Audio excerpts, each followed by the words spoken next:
Olá pessoal, como vocês estão? Tudo bem? A gente leva os imóveis para dentro do sistema de holding familiar através da integralização de capital social.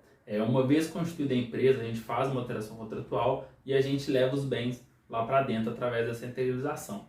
Quanto ao custo, a primeira coisa que você precisa saber é o seguinte, que quando você faz essa integralização, você pode fazer de duas formas. Ou você leva pelo valor de aquisição, o valor que está lá no seu imposto de renda, da declaração de imposto de renda, ou você pode levar pelo valor de mercado. Qual que é a implicação de cada uma dessas situações? Se você levar pelo valor de mercado, a primeira coisa que vai acontecer é pagar o imposto de renda sobre o ganho de capital. A diferença, entre o valor de aquisição e o valor de mercado é a base de cálculo desse imposto, que é a alíquota de 15%. Então, normalmente não é o caminho que a gente utiliza, porque não tem muita eficiência tributária. E nesse caminho, por você estar integralizando o valor de mercado, não tem incidência de ITBI. Quanto ao ITBI, existe uma previsão na Constituição que prevê a imunidade de pagamento de ITBI quando você integraliza bens imóveis dentro de uma empresa. Existem algumas exceções lá, por exemplo, quando a empresa tiver atividade imobiliária, mas não é o caso que a gente faria dentro de uma holding familiar, do sistema de holding familiar.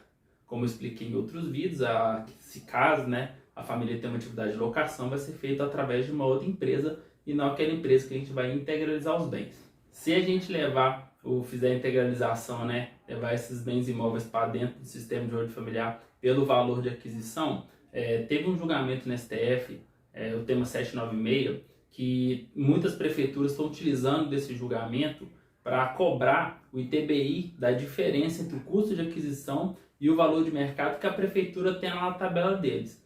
Então, muitas prefeituras estão fazendo isso, na nossa visão erroneamente, mas elas têm feito.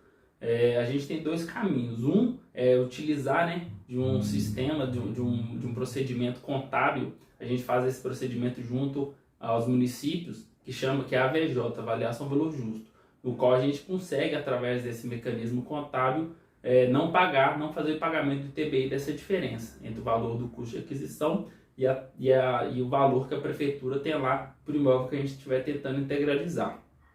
Se a prefeitura nesse município não aceitar essa VJ, e continuar insistindo no pagamento do ITBI, a gente pode fazer o pagamento do ITBI, mas não se engane, tá? Mesmo fazendo o pagamento do ITBI, os números, a eficiência financeira, a economia financeira que a família tem ao constituir o sistema de holding familiar é muito ainda, tem uma diferença muito grande, é muito maior com relação ao inventário. Então você consegue fazer esse pagamento e a gente judicializa, essa cobrança da prefeitura para reaver o dinheiro. Mas não é o caminho que a gente costuma adotar, a gente tenta resolver tudo administrativamente para não depender do Poder Judiciário para nada. Mas às vezes não tem como, a gente vai ter que judicializar para reaver esse dinheiro.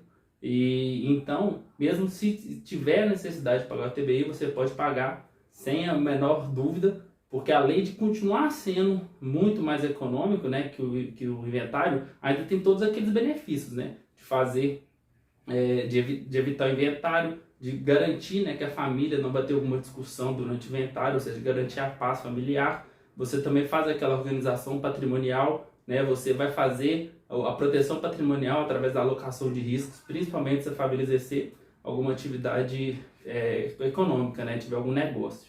Então o recado de hoje é esse. Se você conhecer alguém que possa ter interesse nessa informação, você encaminha o vídeo para ele, curta o vídeo e até o próximo.